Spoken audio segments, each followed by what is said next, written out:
All right, thanks everybody for joining today. Want to introduce today's speaker, who is probably known to almost everybody, Pete Siemsen from Front Range Gigapop and NCAR. And he has offered to do another one of our talks that's a little bit closer to a tutorial versus a lecture, which is using uRPF to implement BCP38 and blocking spoofed IP for a safe that they've had at Front Range and NCAR, and I'm going to turn it over to Pete to get into the details today. So take it away, Pete. Okay, hello everybody. I work for the Front Range Gigapop, which is a regional network in Colorado. We serve Wyoming and Colorado. We have about 30 members, and this talk will be about our experiences as a regional, sort of a mini ISP, in implementing BCP38, and I'll describe what we're doing and then go through what the implementation is, including showing router configs a little bit and some of the web pages that we created to help us get this done. So the general problem that we're trying to address is IP spoofing. So as you know, when someone does a DDoS attack on the internet, usually what they do is they spew a bunch of packets towards a target, and when they do, they use an IP address that's often fake. It's a spoofed IP address. And so for the purpose of this talk, you guys, I'm assuming, are an audience that are like the ISP or regional, you're network engineers, and you're trying to address the problem somehow. You guys are the good guys. You're running the ISP and you're protecting the internet from DDoS attacks and or other malicious kinds of network malfeasance. So you provide service to your customers. Your customers might have some bad guys in their network. So we have about 30 customers, and probably at least 10 of them are universities of various sizes, community colleges, things like that. They have students. And so they have some guys who want to play games, guys or girls that don't want to have fun. And they create packets with fake source addresses. They do this for DDoS attacks. In our own case, we've had our own, our university customers, report DDoSes that end up being students trying to hurt other people when they're playing games. So the reasons why people do this vary all over the place. It's not always ransomware or other crazy things. Sometimes it's just real dumbness. It could be that the universities have students that are actually doing it. It could be that they just house PCs that have been hacked, and they're doing it on the behest of the hackers that are sitting somewhere else. Sometimes it could be just that the networks are poorly configured and leak packets that shouldn't leave their networks for whatever reasons. So the thing is that when that happens, you as the ISP forward the packets to the internet, and that enables people to do this kind of thing. And the bad guys can be hard to track down. If they have spoofed source addresses, it's hard to figure out where those packets came from in many cases. So you as an ISP should try to defend the internet from the bad guys. And if everybody did that, the internet would be a safer place and be fewer sources of DDoS attacks. So BCP38 is the name of a document, the best current practice, number 38. There's obviously several other numbers for other kinds of current practices, and I encourage you to look at those. These are like RFCs. They're notices that people that know what they're doing have written for those of us who don't, and those of us who are struggling with problems. And number 38 is titled Network Ingress Filtering, Defeating Denial of Service Attacks, which employ IP address spoofing. So basically, what you're going to do is you're going to forward only good packets from your customers. So you're going to be a source of goodness in the internet. And if everybody did this, then we'd all be in better shape. Good packets are have source addresses that are inside your customer's IP blocks. There's no spoofing going on. And you're going to try to block all other packets. So one way to do this is the straightforward way. You're a network engineer, you know how to configure your routers. You could install packet filters, and those filters would basically be of the nature of, if I have a university as a customer and they have a class, /16, and you're going to install packet filters that basically ensure that every packet that comes from the university has a source address that's in the /16. Now they could have many blocks that they're advertising to you, so you'd be listing a list of blocks for each of your customers, and you'd have to manage all of that. And it turns out that that block is the same as the lists exactly the same routes in the filter as your BGP filters. So you're already got a filter that's filtering, in a sense, what comes from your customers, and you'd have to implement a packet filter that's just like the BGP filter, very, very similar. In some routers like Juniper's, you can even share the actual same list, but you kind of have to do the same thing in two places, and that makes room for there to be problems. When the customers change their IP block lists, they tell you that they're going to advertise a new set of routes to you.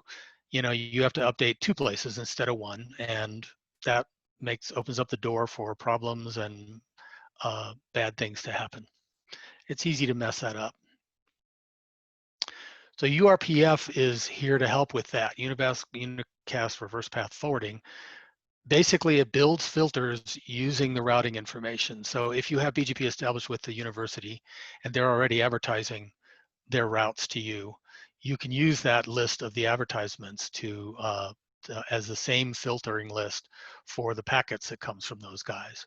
So again, when an inbound packet arrives from the university to you as the ISP, the uRPF algorithm looks at the source packet and looks at the source address and checks that the place you would send that packet is the place that the packet should come from. In other words, it came from the university. The only place you should send that back is to that university. So it checks the interface that the packet came in on to make sure that it came from where it ought to, based on the routes that the university is advertising to you. So if the interface is feasibly one that the router could use to reach the source address, it's a good packet. And if not, you can do something else with the packet. And I'll talk a little bit more about that word feasibly in a later slide. So Juniper provides an implementation of uRPF.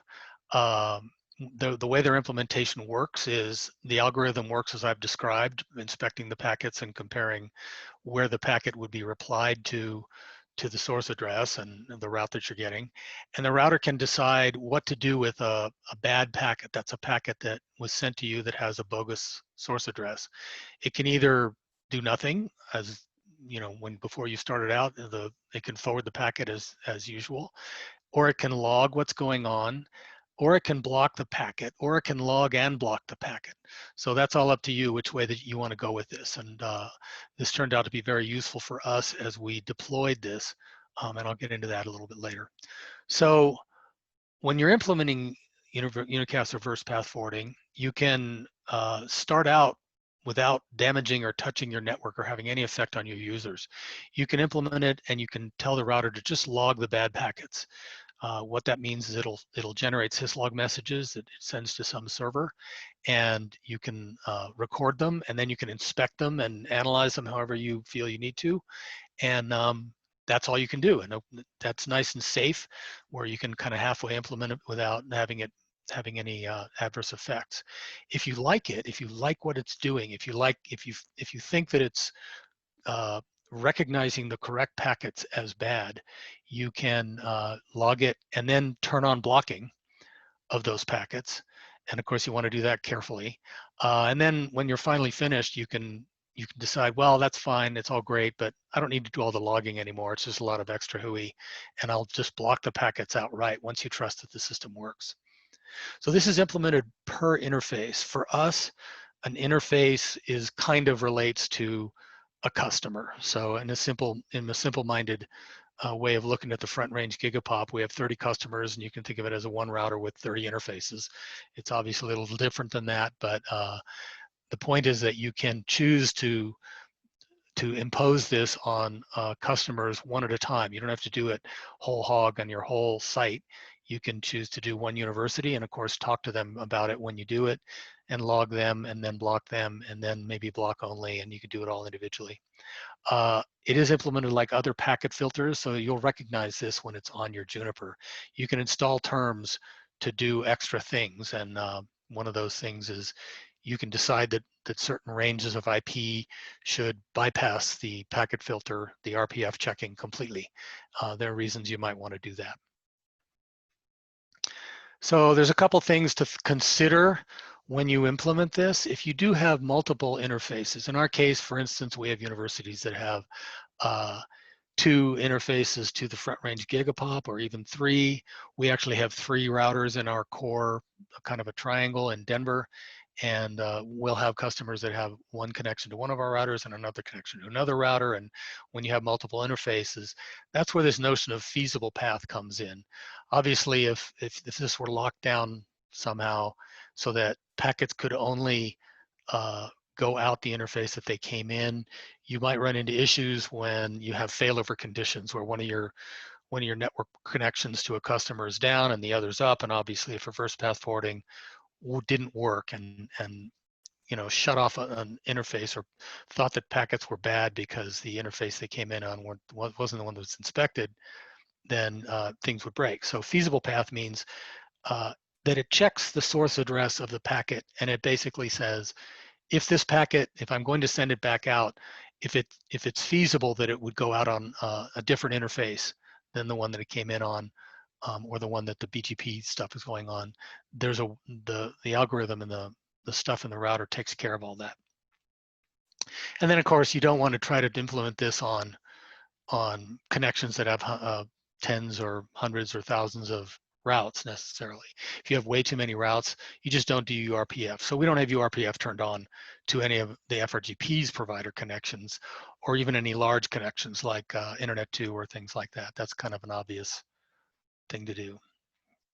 So what does it look like to actually implement this? So here's an example of an interface config block from one of our Juniper routers. I changed a few little things. So the university in this case is on VLAN 893, and it has an interface, an IP address on our end, and it's pretty straightforward. We're doing BGP with the university at the far end, and we put this little line in here: RPF check, fail filter, and then the name of the filter that determines what to do when a failure happens is RPF fail discard. And that is defined on this next slide. This is what that looks like. And for those of you that have Junipers, this won't look very surprising. This is an access list, a filter that is just like the other filters on Junipers. It has some terms that are processed in order. So in this case, what we're doing is there are some special cases where we might have some IP ranges that we don't want to apply the RPF whitelist, the RPF function on. We'll call that whitelist sources. And then if it's in one of those, it'll bypass that. It'll accept the packets that are in the whitelists. And if it's not, then it'll count the packets, and the counter name is RPF fail. And it will log and discard the packets. In this case, we're doing log and block. And then this is another chunk of the config that you need to enable the feasible path part of the algorithm. So that's not a big surprise that that's over there. It's in the routing options section. So what happens when you do this on your router, you've somewhere in the router config, you've specified that the names of the IP addresses of the syslog server. So that address is defined in the router. So it will generate log messages about all the packets that fail the RPF checks, and it will send a syslog message to your syslog server. And this is what the log lines look like. So you can see that this specifies obviously a timestamp. It specifies a timestamp. It specifies the source router, what interface the packet came in on, whether the packet, the D there is whether it was discarded or not, what the type of packet was. In this case, it was UDP packet.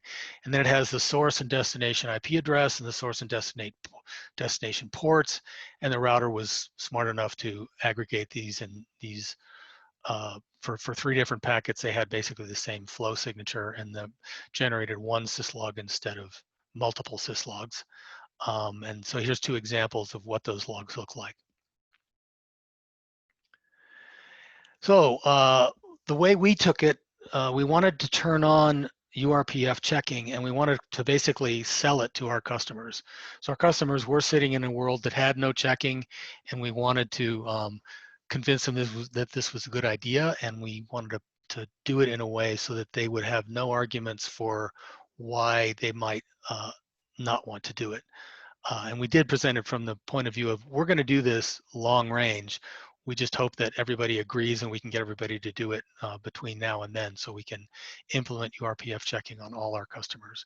So the way we did that was we had meetings over many months. We at the FRGP have a meeting every 6 weeks between the major customers. They send one of their network persons to a technical committee meeting, and then we also have a management committee meeting a couple days after the technical meeting.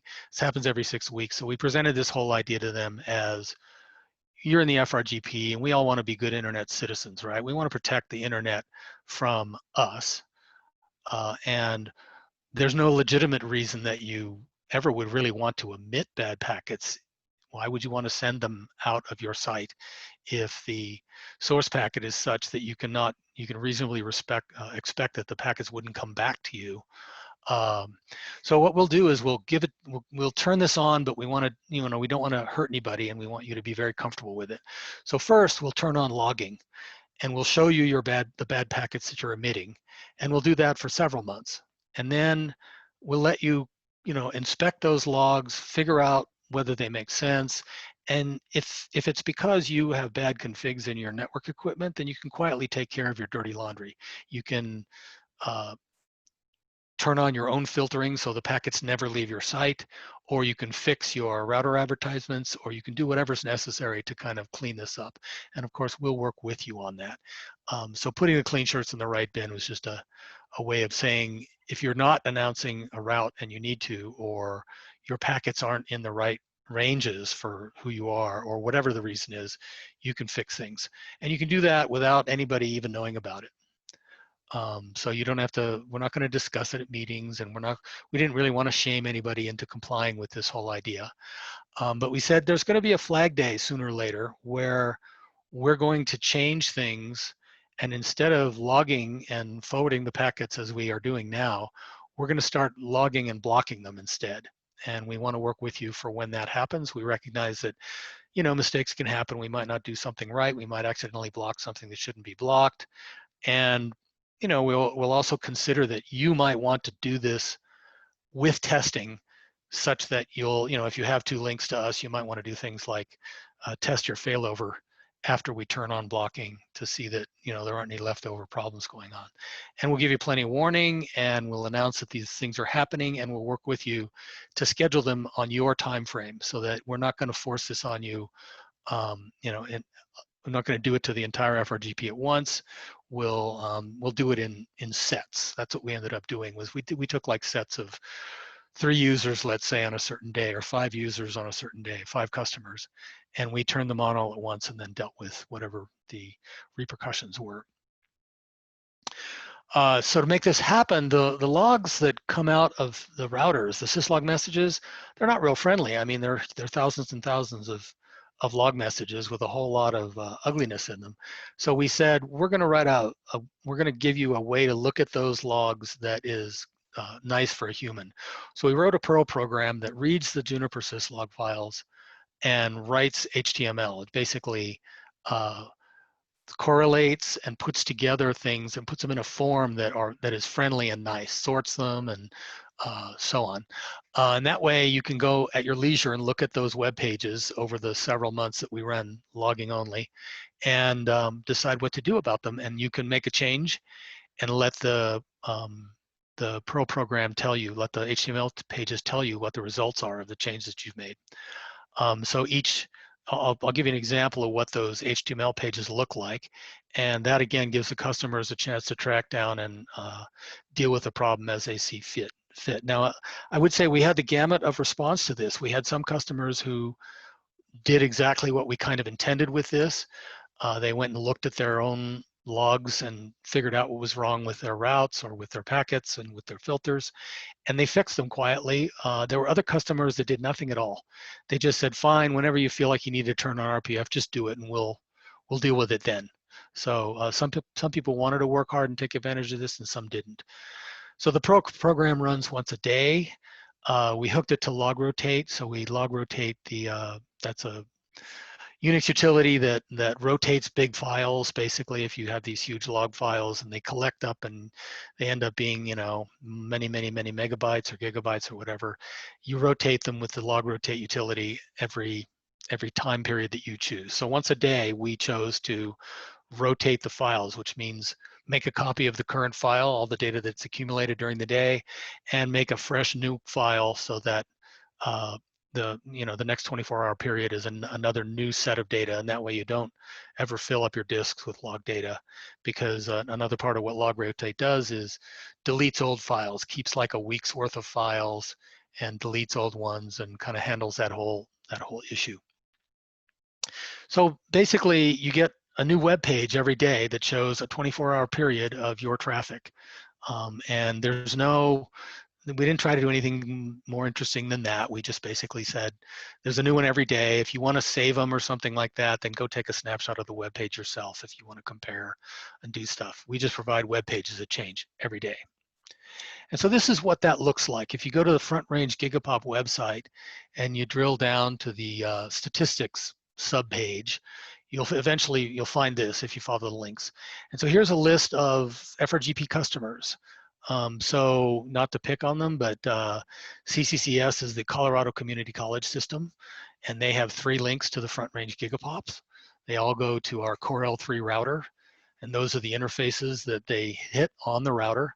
And this shows how many packets were dropped and how many packets were forwarded out each of those interfaces to CCCS. So the guy from Colorado Community College System, the first 2 there, the guy from the Colorado Community College System would look at those 2 guys and drill down and see what's going on. Now you can see that in this case, it's listing that for that, the first line there says it dropped 1,500,000 packets and forwarded 0 packets. So what that means is, of the packets that match the RPF, we are dropping them all, we're blocking, and we're not forwarding any.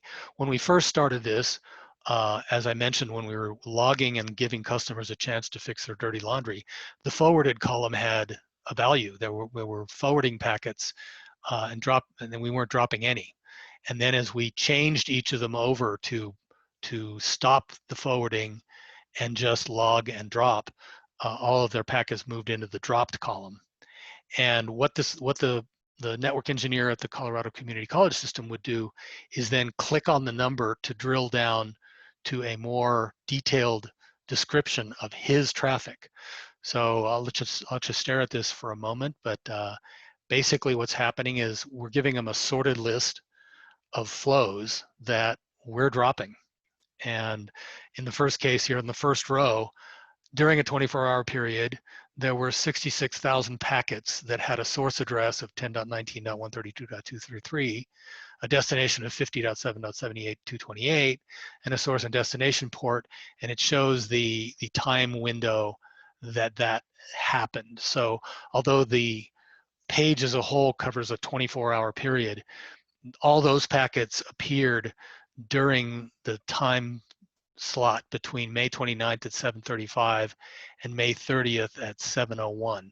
So not quite a full 24-hour period. So sometimes you'll have a burst of bad packets that are all falling in within an hour or something, and that time period might be useful to the institution if they're trying to track down what's going on. So this institution's decided that this is fine, that we're dropping the packets on their behalf. And if they wanted to clean things up, they could fix their filters so that they're not emitting these packets to the FRGP. And that would be a little tiny bit less traffic on our link to them.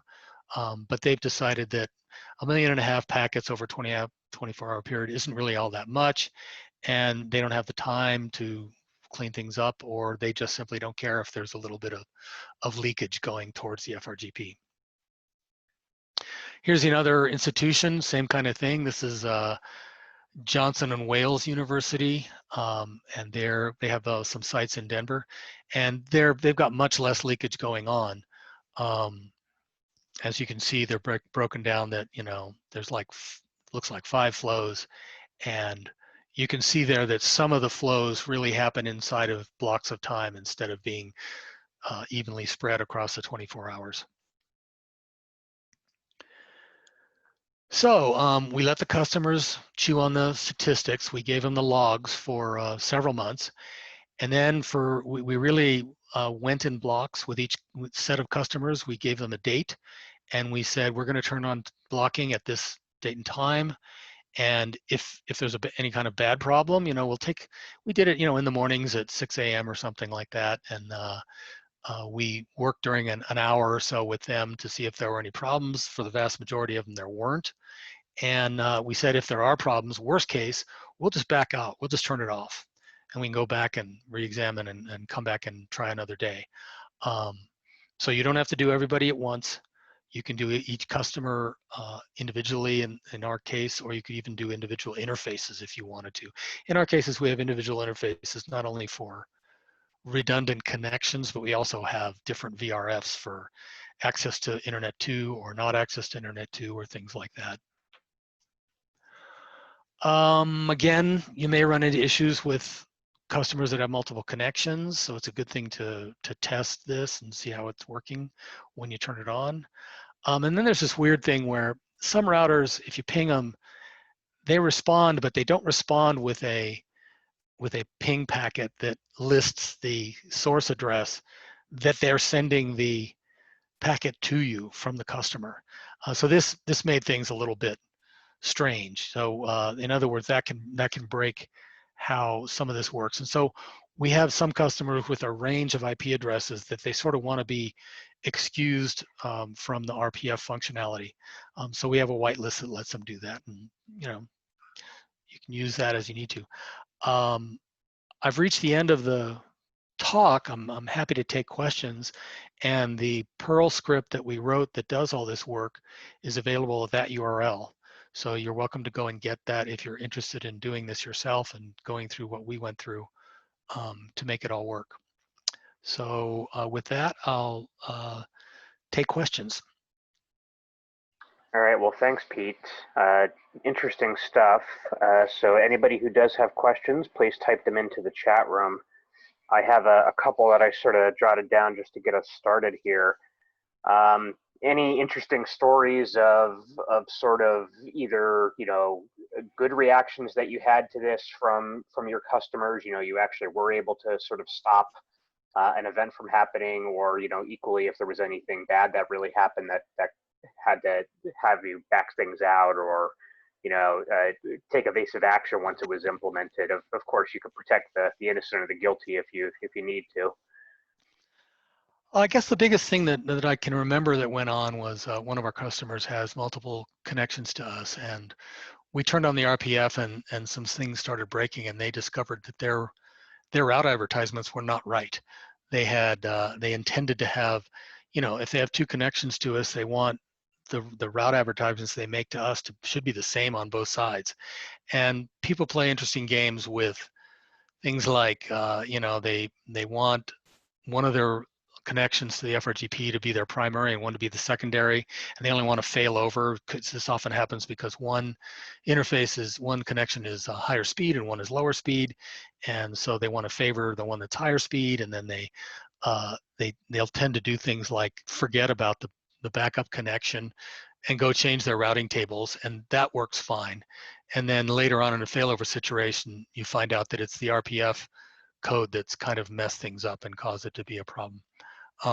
But with a little time and a little work, everybody settled into this and got very comfortable with it. So that wasn't a big problem. I personally was interested because I thought that, we would have pretty much positive feedback about this. There were some people that earlier on said, look, we want the front range Gigapop to pass all our packets. We don't want you to do any kind of filtering because we never want there to be a possibility that you'll mess the filtering up. So we do very minimal filtering on packets that come from our customers in general. This putting in the uRPF was quite a change in that stance. And so some customers were kind of like, we're not sure we really want to do this, but they were kind of swayed by the other customers who all said, look, we really do want to be on the good guy list of people that are connected to the internet and aren't often going to be the source of DDoS attacks. You just never hear about certain institutions, and they like this solution because as you saw, some of these customers decided that they didn't have to do any work at all. They just said, fine, let the FRGP do this, and we'll look better because the FRGP is doing something that keeps us off the bad guy list when DDoS attacks are coming from students.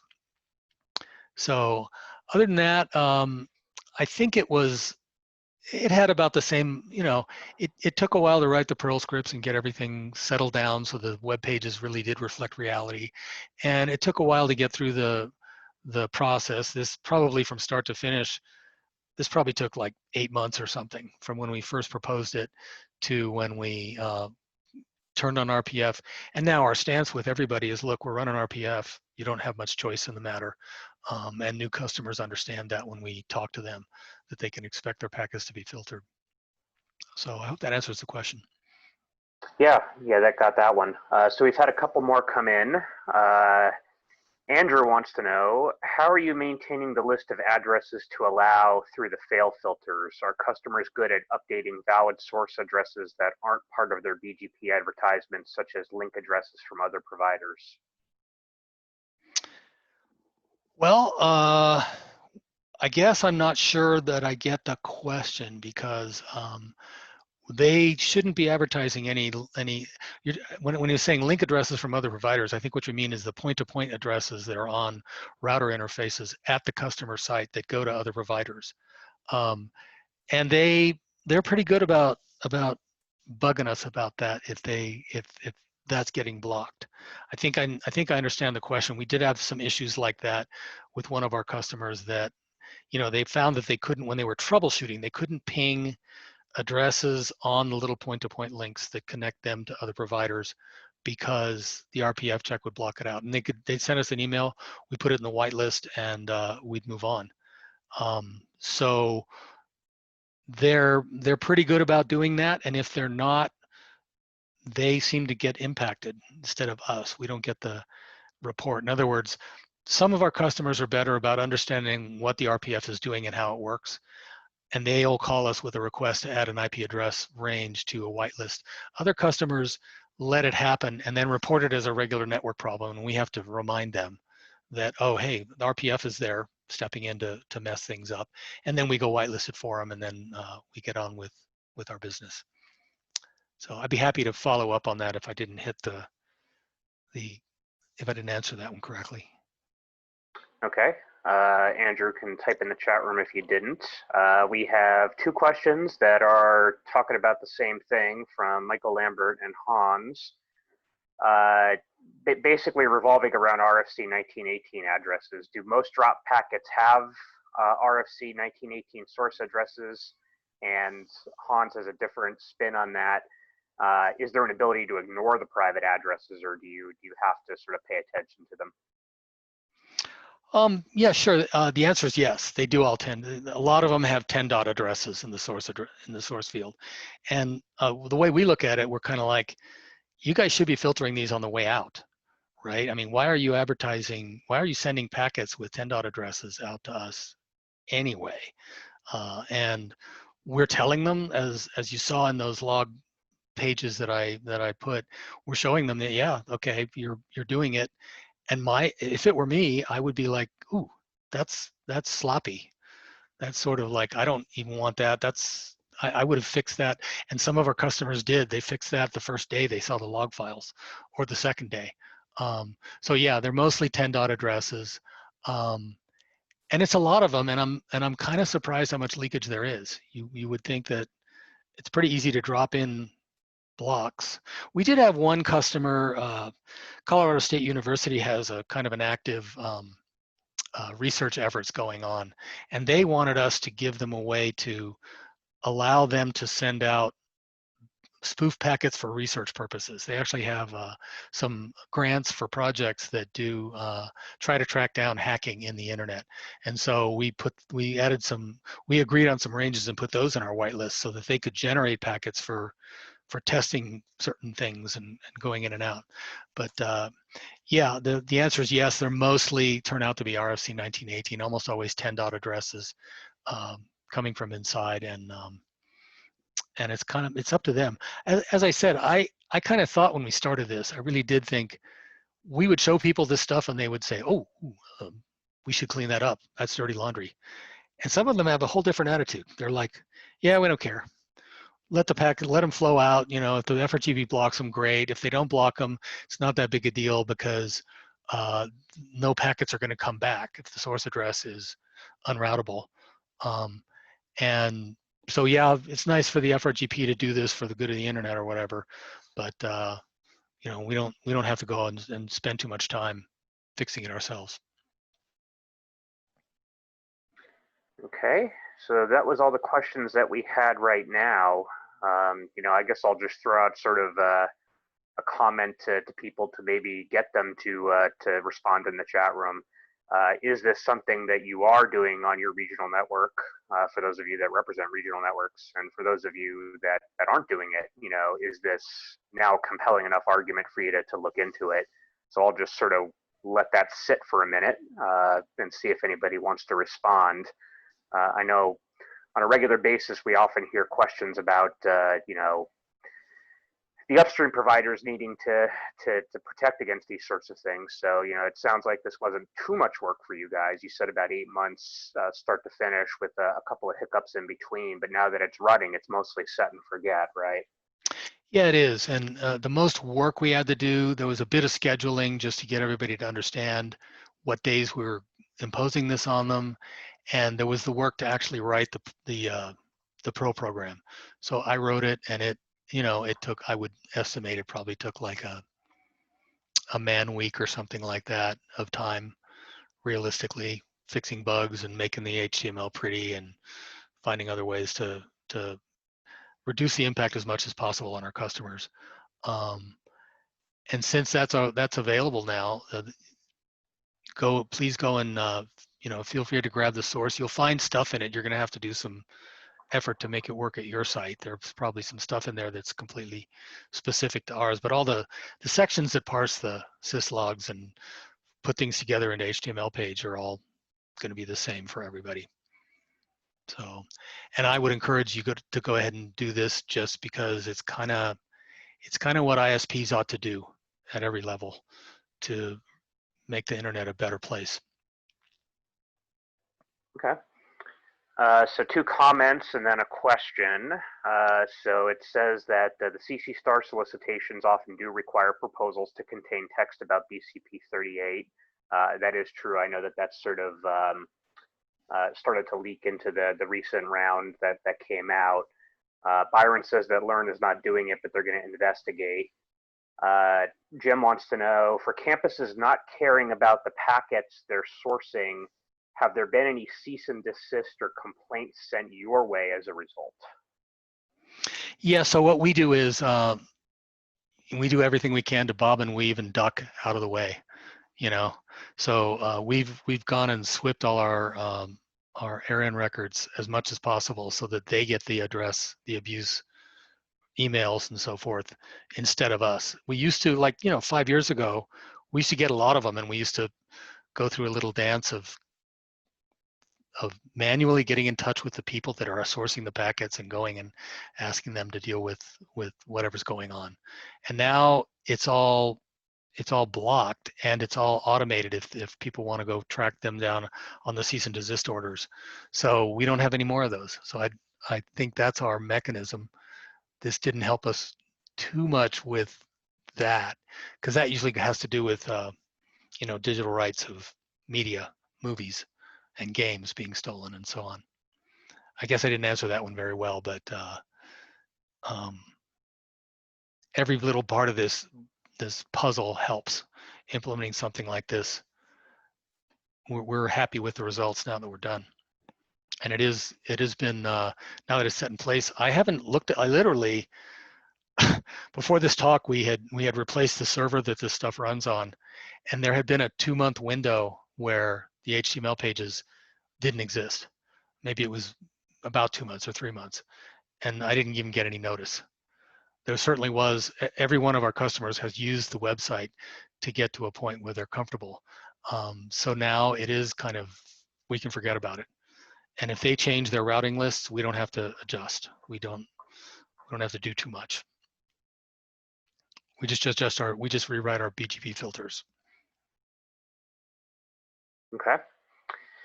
Let's see, a couple more comments came in. So Karen has implemented it on customer-facing interfaces, and they try to be strict, but they have the ability to be loose, so that's good. And Jeff Bartig says when he was at Wisnet, we had implemented it on single home customer interfaces and ACLs on all multi-home customer interfaces. So it seems like people have different approaches here for how to get the same bang for your buck. So that's good that people are thinking about this. If anybody else wants to drop in their experiences or questions, please do. So obviously, Cisco has an implementation of this. We just happen to have Juniper routers, so I'm not sure how hard it is to do with Cisco ACLs instead of Junipers. I imagine it's not, too difficult. And Jonathan wants to know, have you caught DNS NTP amplification attacks in the logs? Yes, actually, we did a few years ago.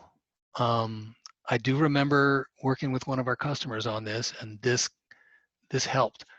It was interesting that on the one hand, we had customers that weren't interested in doing this. Surprisingly, I thought they just sort of didn't care. And then on the other hand, we had customers where once we turned the logging on, they brightened right up, and they said, when they looked on the logs, they said, "Hey, wow, we found this really interesting stuff, and I had no idea that we were doing this." And one or two of them were had to do with DNS amplification, I think. So there is an issue we had thought when we're done. We're kind of like, well, now that it works, do we want to continue to log? Do we just because? And we really haven't found a good reason not to.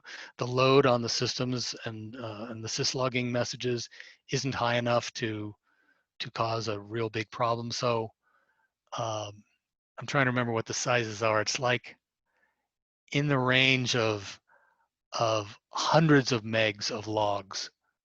A single log file representing 3 routers, 30 customers, and we have something like, 500 million bytes in the log file, not lines of text, but bytes in the log file. That's what the Perl script processes.